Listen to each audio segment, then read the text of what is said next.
उन्होंने अपनी बात मानी है। उनकी तरफ से कहा गया है कि वो जिम्मेदार है झंडे फहराने के लिए, बवाल के लिए। क्या कोई एफआईआर उनके ऊपर दर्ज की गई? देखिए, अभी दीप सिंधु के ऊपर एफआईआर जो है वो नामजद नहीं दर्ज हुई है, लेकिन पुलिस इस मामले में जो है 15 एफआईआर अब तक दर्ज कर चुकी है। दिल्ली के 4 अलग अलग इलाकों में जो है वो एफआईआर दर्ज की और जांच पड़ताल जो है वो कर रही है। और अब जो है जो प्रदर्शनकारी जिन्होंने बवाल मचाया, पब्लिक प्रॉपर्टी को नुकसान पहुंचाया, उनको तलाश करने के लिए सीसीटीवी की मदद ली जा रही है। इसके लिए क्राइम ब्रांच से भी कॉन्टैक्ट किया गया है दिल्ली पुलिस की तरफ से, और क्राइम ब्रांच इस मामले में जांच जो है वो करी। तो फिलहाल जल्दी ही दिल्ली पुलिस जो है वो बड़ा एक्शन लेगी जिन प्रदर्शनकारियों ने दंगा किया दिल्ली में। इसके अलावा जहां तक एक्टर दीप सिंधु की बात है, उनका नाम कल सबसे पहले संयुक्त मोर्चा ने लिया था और कहा था कि उन्होंने ही प्रदर्शनकारियों को लाल किला जाने की तरफ भड़काया और लाल किले के ऊपर झंडा फहराया। इसके बाद फिर देर शाम में लगभग 7 से 8 बजे के आसपास दीप सिंधु ने अपना फेसबुक लाइव किया और उन्होंने उस बात को कबूल भी किया कि उन्होंने ही जो है लोगों से कहा था कि लाल किले की तरफ चलें और वहां पे जाके झंडा लाल किले के ऊपर फहराएं। लेकिन उन्होंने साफ तौर पे इनकार किया कि उन्होंने किसी भी तरह से कोई भी हिंसा भड़काने की कोशिश की है। लेकिन सबसे बड़ा सवाल ये कि कल जिस तरह से किसान प्रदर्शन हुआ और देश की गरिमा को जिस तरह से ठेस पहुंचाई गई है, वो लाल किले पर जिस तरह से झंडा फहराया गया, उसकी वजह से सबसे ज्यादा और सबसे बड़ा नुकसान गणतंत्र दिवस के दिन जो है कहा जाए देश को पहुंचा है। खासतौर से लाल किले की गरिमा को जो नुकसान पहुंचा वो झंडा फहराने से। हालांकि फिलहाल अब इस मामले में जांच पड़ताल जो है वो चल रही है। लाल किले के आसपास भारी मात्रा में पुलिस फोर्स तैनात है। इसके अलावा सिंघू बॉर्डर पे भी आज सुबह में भारी पुलिस फोर्स जो है वो तैनात की सुरक्षा। यहाँ पर आज 9 बजे किसानों की तरफ से एक बैठक का आयोजन किया जाना था, क्या ये बैठक शुरू हो गई है? क्या कुछ चर्चा की जा रही है इस बैठक में? देखिए, जो अभी हमारे पास इनपुट आ रहा है वो ये आ रहा है कि सिंघू बॉर्डर पे जो है वो किसान नेताओं की बैठक जो 9 बजे होने वाली थी वो अब 11 बजे होगी, जिसमें पंजाब के भी कई किसान जो हैं वो शामिल होंगे। क्योंकि किसान जो है ज्यादा सिंघू और टेकरी और शाहजहांपुर बॉर्डर और गाजीपुर बॉर्डर पर बैठे, तो वहां से किसान नेताओं को पहुंचना था, मीटिंग करना था। अब ऐसे में किसान आंदोलन की आगे की क्या रणनीति होगी और कल जो हिंसा हुई और कल किसने रूट तोड़ा, कौन ले गया उनको, इन तमाम मुद्दों के ऊपर किसान जो है वो आपस में चर्चा करना चाहते हैं। इसलिए बैठक होनी थी 9 बजे का टाइम जो है सुबह में हमें बताया गया था। लेकिन अब हमारे पास जो खबर आ रही है वो ये आ रही है कि 11 बजे ये बैठक जो है वो सिंघू बॉर्डर पे होगी, जहां पे पहले से कई बार किसानों की बैठक जो है वो हुई है। तो फिलहाल कल जिस तरह से दिल्ली में हिंसा हुई वो बहुत ही ज्यादा शर्मनाक करने वाली तस्वीरें हैं। आप लाल किले का आपके पास वीडियो आया होगा, भारत समाचार ने खुद वो वीडियो दिखाया कि किस तरह से पुलिसकर्मी जो है वो लाल किले की दीवार को कूदने को मजबूर हो गए और किस तरह से भीड़ जो है उनके ऊपर हिंसक हो गई थी। इसी तरह से ITO पे हम खुद मौजूद थे और वहां का नजारा हमने खुद दिखाया था और किस तरह से दौड़ा दौड़ा के पुलिस को जो है वो मारा गया, मीडिया कर्मियों को मारा गया। बहुत कहा जाए कि बहुत ही अजीब स्थिति जो थी वो कल पैदा हो गई थी और ऐसा लग रहा था कि ये किसान नहीं, किसानों के भेष में कोई और जो है वो दिल्ली में चला है। और अब जो है वो किसान संयुक्त मोर्चा जो है वो अपने आप से हिंसक से लगातार अलग कर रहा है। और कल भी बयान जारी किया गया था किसान संयुक्त मोर्चा की तरफ से और कहा गया था कि हमने जो है वो रूट तोड़ने को नहीं कहा, हम जांच करेंगे कौन से नेताओं ने कहा रूट तोड़ने के लिए, किसने कहा रूट तोड़ने के लिए। और जिस तरह से हिंसा हुई है उसमें किसानों का कोई भी लेना देना नहीं है, ना ही संयुक्त किसान मोर्चा जो है उसका कोई लेना देना है। उनका ये भी कहना है कि किसान आंदोलन में ट्रैक्टर रैली में कुछ अराजकता तो जो है वो घुस आए थे और उनकी वजह से ही हिंसा हुई और वही लोग उसके जिम्मेदार हैं। तो साफ तौर पे जो किसान संगठन है, किसान संयुक्त मोर्चा जो पूरा लीड कर रहा था ट्रैक्टर मार्च को, जो शुरुआत से ही कहता कि हम 26 जनवरी को ट्रैक्टर मार्च करेंगे और लगातार पुलिस से बैठक हो रही थी। पुलिस को आश्वासन दिया गया था कि जो रूट दिल्ली पुलिस ने बताया है उसी रूट पे ही जाएंगे। लेकिन चाहे वो गाजीपुर का बॉर्डर हो, चाहे सिंघू बॉर्डर हो, चाहे टिकरी बॉर्डर हो, चाहे शाहजहांपुर का बॉर्डर हो, जब ट्रैक्टर रैली की शुरुआत होनी थी तो उस दौरान बमुश्किल ही इन किसान संयुक्त मोर्चा के जो 40 नेता हैं उनमें से कोई नेता वहां पे मौजूद दिखा होगा। तो कहीं ना कहीं किसान नेता भी नदारत थे जब ट्रैक्टर रैली निकाली जा रही थी। और जब शुरुआत में जब 11 बजे का समय दिया गया था और किसानों ने लगभग कहीं 7 बजे कहीं 9 बजे जो है वो पुलिस के बैरिकेड तोड़ने शुरू कर दी, तो उस दौरान किसान थे उनको रोकने वाला कोई भी किसान संगठन का नेता जो है वो मौजूद नहीं था, जिनके नेतृत्व में अलग अलग बॉर्डर्स पर कहा जाए कि प्रदर्शन जो है वो लगातार बीते कई दिनों से 60 दिनों से ज्यादा समय से चल रहा था। तो अब देखना ये होगा कि दिल्ली पुलिस जो है वो पूरी तरह से एक्शन में है और एफआईआर जो है वो दर्ज हुई है। अब तक ये भी खबर आ रही है कि 150 से ज्यादा पुलिसकर्मी जो है वो पूरी तरह से घायल भी, उसमें से 2-3 पुलिसकर्मियों की हालत जो है वो बहुत ज़्यादा गंभीर बताई जा रही है। कई पुलिसकर्मी जो ICU में भी भर्ती हैं और कई पुलिसकर्मियों को अस्पताल में फौरी उपचार देने के बाद डिस्चार्ज भी कर दिया गया। तो फिलहाल बड़ा नुकसान पुलिसकर्मियों को भी पहुंचा है। और जिस तरह से देश की राजधानी को कल जलाने की कोशिश की गई, चाहे वो ITO हो, चाहे अक्षरधाम मंदिर के पास वाला जो हाईवे हो, चाहे लाल किला का इलाका हो, जिस तरह से हुड़दंग और कहा जाए वहाँ पे प्रदर्शन किए गए और नारेबाजी की गई, तोड़फोड़ की गई, वो अपने आप में कई सवाल जो हैं वो खड़े करते हैं। क्या प्रशासन के ऊपर भी ये क्या फेलियर है इसका? क्योंकि जब ट्रैक्टर रैली की बात की गई थी तो उसका बैकअप प्लान क्या निकाला गया था कि क्या पुलिस को इस बात की खबर नहीं थी कि हो सकता है किसान जो है वो दिल्ली की तरफ कूच करें, अगर कूच करेंगे तो उनके पास क्या प्लान होगा। तो कई सवाल हैं जिनके जवाब ढूंढने होंगे और पुलिस जो है वो अब अपने काम में लगी हुई है कि जो कौन वो लोग थे जिन्होंने हुड़दंग की, जिन्होंने पब्लिक प्रॉपर्टी को नुकसान पहुंचाया। एक बड़ा बवाल हुआ है, जमकर ये प्रदर्शनकारी करते हुए नजर आए। इस दौरान पुलिस और इन किसानों के बीच जमकर झड़प भी आपसे जानना चाहेंगे। इस दौरान कितने पुलिसकर्मी घायल हुए हैं, क्या इसमें आम लोग भी घायल हुए और पब्लिक प्रॉपर्टी को कितना नुकसान पहुंचा?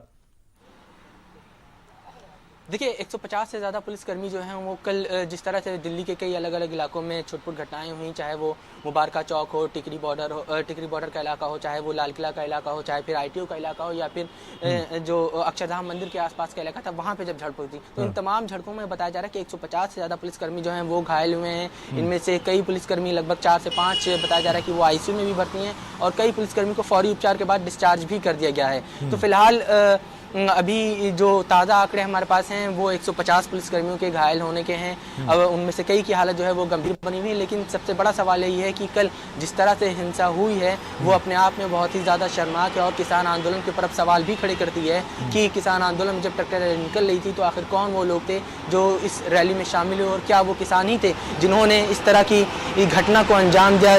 जब हम ITO पे खुद मौजूद थे, जब हम रिपोर्टिंग करें तो उस दौरान भी हमसे कई किसान नेता वहाँ पे जो मौजूद थे, नेता नहीं कहूँगा मैं उनको, कई किसान ऐसे मौजूद थे जो आए हमारे पास और हमसे कहेंगे हमारी बाइक लो, हमारी बाइक लो, और एग्रेसिव होने की कोशिश किया तो हम साइड में हो गए। अगर हम वहाँ पे उनकी बाइक लेने लगते, उनसे बातचीत करने लगते तो डेफिनेटली मेरे कई सहयोगी पत्रकारों को जिस तरह से मेरे सामने खींच कर लेकर गए और मारा पीटा और कहा कि तुम जो है गलत दिखा रहे हो, सिर्फ एक साइड का दिखा रहे हो, और उनके कैमरे तोड़ दिए गए, माइक तोड़ दिए गए। तो तमाम तरह की घटनाएं मैं खुद उसका गवाह रहा हूँ। कल ITO पे मेरे सामने मीडिया कर्मियों पर हमले हुए, पत्थरबाजी जो है वो मीडिया कर्मियों के ऊपर ही, हमारे ऊपर खुद पत्थर फेंकने की कोशिश जो है वो की गई, लेकिन हम साइड में हो गए थे। तो फिलहाल जो जिस तरह की स्थिति कल थी और जो एक किसान बताया जा रहा है कि एक किसान की मौत हुई, सबसे पहले ये कहा गया किसानों की तरफ से कि वो जो है उसको गोली लग गई, जो दीनदयाल उपाध्याय मार्ग है वहाँ पे पुलिस बैरिकेड तोड़ने की कोशिश की और वहाँ पे पुलिस ने गोली चला दिया। लेकिन बाद में पुलिस ने क्लियरिफाई किया, हमने भी वो खबर चलाई थी और हम भी यही कहते हैं कि जो ट्रैक्टर पलटने से जो है वो मौत हुई है। स्टंट कर रहा था, वो बैरिकेड तोड़ने की कोशिश कर रहा था, बहुत तेज स्पीड में था और वो जब बैरिकेड से टकराया तो ट्रैक्टर पलट गया और वहीं पे उसकी मौत हो गई। और उसकी बॉडी को लेकर ITO पर बैठ गए। लगभग 6 से 7 घंटे के आसपास जो है वो किसान ITO पर बैठे रहे बॉडी को लेकर। जब गृह मंत्रालय की तरफ से मीटिंग हुई और ऑर्डर आया पुलिस को कि आपको जो लाल किले का इलाका है और जो ITO का इलाका उसको खाली करने के लिए जो एक्शन लेना हो वो लीजिए, पुलिस फोर्स जितनी चाहिए वो आपको मुहैया करेगी। उसके लगभग आधे घंटे के बाद अचानक से किसान जो है वोट के गाजीपुर बॉर्डर की तरफ चले जाते हैं बॉडी लेके। फिलहाल पुलिस जो है इस पूरे मामले में, चाहे वो ITO का इलाका हो, चाहे लाल किले का इलाका हो, या फिर जिन जगहों पे पुलिस किसानों ने हिंसा की है उन तमाम एरियो को जो है वो सर्विलांस पे लिए गए हैं। उनके CCTV फुटेज को जो है वो खंगाला जा रहा है, कौन कौन से लोग शामिल थे उनकी निशानदेही की जा रही है और आगे बड़ी कार्रवाई जो है वो पुलिस की तरफ से पूरे दंगे को, या कहा जाए जिस तरह से वहाँ पे दंगा फैलाने की कोशिश जो है वो की गई किसानों की तरफ से, उसको लेकर जो है पुलिस बड़ा एक्शन लेने की तैयारी में है। बिल्कुल। अब वैसे यहाँ पर इस मामले के होने के बाद कहीं ना कहीं पुलिस पर भी गंभीर सवाल खड़े होते हैं। जब सुरक्षा एजेंसी से इनपुट्स मिले थे कि यहाँ पर भारी बवाल हो सकता है तो उस दौरान सुरक्षा के पुख्ता इंतजाम पुलिस की तरफ से आखिर क्यों नहीं किए गए, किस बात का इंतजार था? देखिए कहीं ना कहीं पुलिस का बैकअप प्लान जो था वो उसके ऊपर सवाल खड़े हो सकते हैं कि जब किसानों ने कहा था कि वो ट्रैक्टर रैली निकालेंगे और सुबह के आसपास, या कहा जाए सुबह 7 बजे के आसपास भी, 8 बजे के आसपास जो है किसानों की तरफ से एक बयान जारी किया गया था कि हम जो है अपनी ही रूट पे जाएंगे। और उससे पहले 25 जनवरी को भी किसानों ने कहा था कि हम अपनी रूट पर जाएंगे। उसके बावजूद भी पुलिस प्रशासन जो है उसने किस तरह की तैयारियां की, अपने आप में एक सवाल खड़ा करता है कि क्या पुलिस के पास कोई बैकअप प्लान नहीं था? अगर बैकअप प्लान था तो वो क्या वो बैकअप प्लान भी फेल हो गया पूरी तरह से? क्योंकि सबसे पहले जब गाजीपुर की बॉर्डर की बात करें तो वहाँ पे ही सबसे पहले बैरिकेड जो है जो रूट दिया गया था उसको तोड़ा। उसके बाद फिर वहाँ पे आगे बढ़ने के बाद अक्षरधाम मंदिर के पास आए हाईवे पे, वहाँ पे बैरिकेड तोड़ा गया और फिर लगातार किसान जो हैं वो बढ़ते चले आए और ITO तक आ गए। ITO पे भी उन्होंने बैरिकेड तोड़ने की कोशिश की और ITO पे भारी हिंसा जो है वो किसानों की तरफ से की गई और पब्लिक प्रॉपर्टी को नुकसान पहुंचाने की कोशिश की।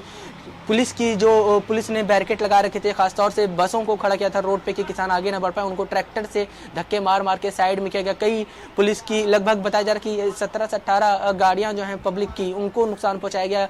कई बसों को तोड़ फोड़ की गई, लगभग 300 से ज्यादा जो है वो बैरिकेड जो है वो तोड़े गए। तो फिलहाल अब इस पूरे मामले में जो है वो जांच पड़ताल चल रही है। हालांकि पुलिस के बैकअप प्लान के ऊपर भी एक सवाल खड़ा होता है कि क्या पुलिस के पास बैकअप प्लान जो था वो सही नहीं था या वो कहीं ना कहीं फेल हो गया, पुलिस का बैकअप प्लान भी जो था। बिल्कुल। अवैस, अगर इस हिंसा की बात करें तो कोई ये पहली हिंसा नहीं। इससे पहले अगर बात की जाए, सीए प्रदर्शन के दौरान भी जमकर बवाल दिल्ली में हुआ था और इस बार एक बार फिर से एक बड़ी लापरवाही साफ तौर पर पुलिस की तरफ से देखने को मिली है।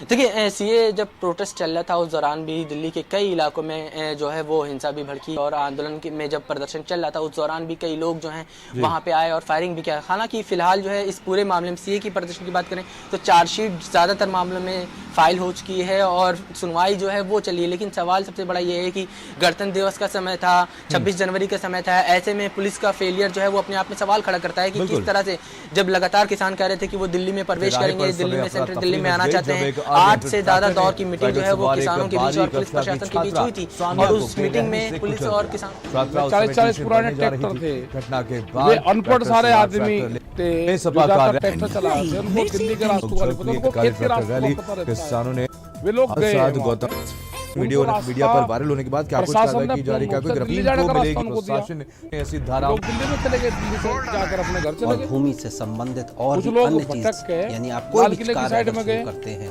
तो क्यों नहीं किए गए, किस बात का इंतजार था? सहयोग करा वहाँ पे और उनको फिर उनसे पूछा कि आप कहाँ के रहने वाले हो, कि हम बड़ौद साइड के रहने वाले, तो उनको फिर गाजीपुर वाला वो रास्ता दे दिया, उनको वजीराबाद वाला, उन्हें निकाल ले सब लोग।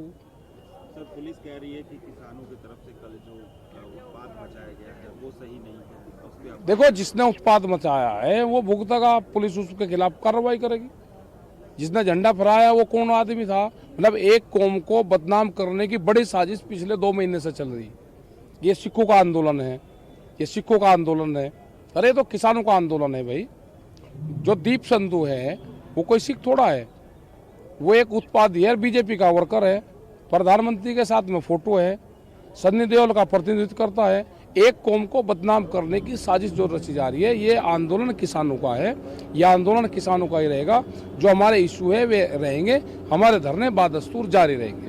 सर, कुछ लोगों को आपने भी चिन्हित किया जो आपके साथ? हाँ, बिल्कुल चिन्हित करा। यहाँ पे वे लोग भी हैं कि जिनको आज ही ये स्थान छोड़ना पड़ेगा, जिन्होंने सामने से हमारे कहने के बावजूद सामने से बैरिकेडिंग तोड़े, उन लोगों को आज ही यह स्थान छोड़ना पड़ेगा और वे कभी भी मूवमेंट का हिस्सा नहीं बनेंगे। सर, कुछ टेलीविजन आपके एक वीडियो वीडियो बना रहे हैं। हाँ, बताओ।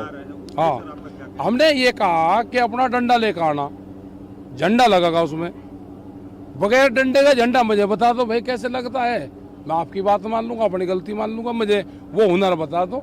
अरे जब तिरंगा झंडा कभी जीवन में पकड़ा ही नहीं किसी ने, वो बता रही बात। कुछ टीवी चैनल उसको भड़काओ। हाँ, भड़काओ कर रहे टीवी चैनल वाले, तो मैं वो कर लग रहा है, भड़का लग रहे, मेरे को आतंकवादी हूँ, भड़का लग रहा। मैं किसान हूँ, ट्रैक्टर और किसानों का नेतृत्व करता हूँ, उनकी लड़ाई लड़ता हूँ। हिंसक में मेरा कोई विश्वास नहीं है। जो आदमी भी हिंसक उसमें पाया जाएगा उसको स्थान छोड़ना पड़ेगा, उसके खिलाफ कार्रवाई होगी। आगे की रणनीति धरना बादस्तूर जारी रहेगा। यही हमारे 3 इशू हैं, 3 बिल वापसी और एमएसपी पे कानून बने और सरकार बात करे। दिखाइयो तक पहुंचा रहे थे बीकेयू के राष्ट्रीय प्रवक्ता राकेश टिकैत और उनकी तरफ से साफ तौर पर एक बार फिर से कहा गया कि वो चाहते हैं कि तीनों कृषि कानूनों को वापस लिया जाए और जब तक ये वापस नहीं लिए जाते तब तक किसानों के प्रदर्शन जारी रहेगा। किसान बॉर्डर्स पर फिलहाल बैठे रहेंगे और उन्होंने साफ तौर पर यह भी कहा कि कल एक बड़ी हिंसा हुई है और सभी प्रदर्शनकारियों को यहां पर से छोड़ने के लिए कहा जाएगा। तो ये ट्वीट आपको दिखा रहे हैं, सपा प्रमुख अखिलेश यादव ने ट्वीट किया है। भाजपा सरकार ने जिस प्रकार किसानों को निरंतर उपेक्षित, अपमानित और आरोपित किया है, उसने किसानों के रोष को आक्रोश में बदलने के निर्णायक भूमिका निभाई है।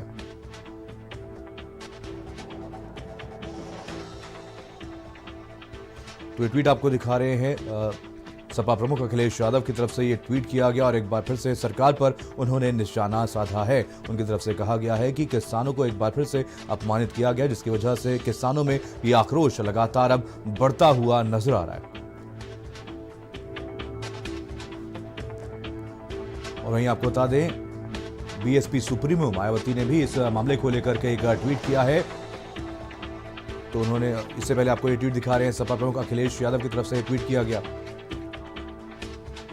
और ये ट्वीट आपको दिखा रहे हैं बीएसपी सुप्रीमो मायावती की तरफ से ट्वीट किया गया है। और देश की राजधानी दिल्ली में कल गणतंत्र दिवस के दिन किसानों की हुई ट्रैक्टर रैली के दौरान जो कुछ भी हुआ वो कतई भी नहीं होना चाहिए था और यह अति दुर्भाग्यपूर्ण और केंद्र की सरकार को भी इसे संज्ञान में लेना चाहिए, इस पर एक्शन लेना चाहिए, ऐसा ट्वीट मायावती की तरफ से किया गया है।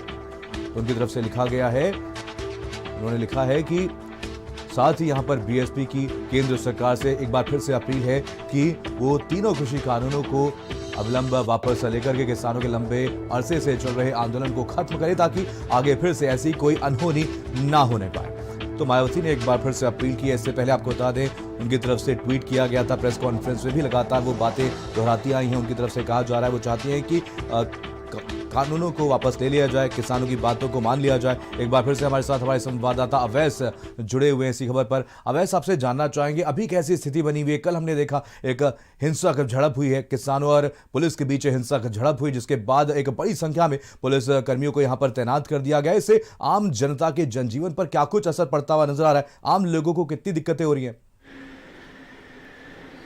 देखिए, अगर आम लोगों की दिक्कत की बात करें तो मुझे नहीं लगता कि कुछ खास दिक्कत जो है वो आज हो रही, क्योंकि दिल्ली के ज़्यादातर रूट्स जो हैं वो खुले हुए हैं। हालांकि लाल किले के इलाके में अभी भी भारी मात्रा में पुलिस फोर्स जो है वो तैनात है और कई रूट्स पे जो है वो बैरिकेड्स लगाए गए हैं। हालांकि थोड़ी बहुत चेकिंग भी जो है वो चल रही है और लाल किला का जो मेट्रो स्टेशन है वहाँ पे किसी को जाने की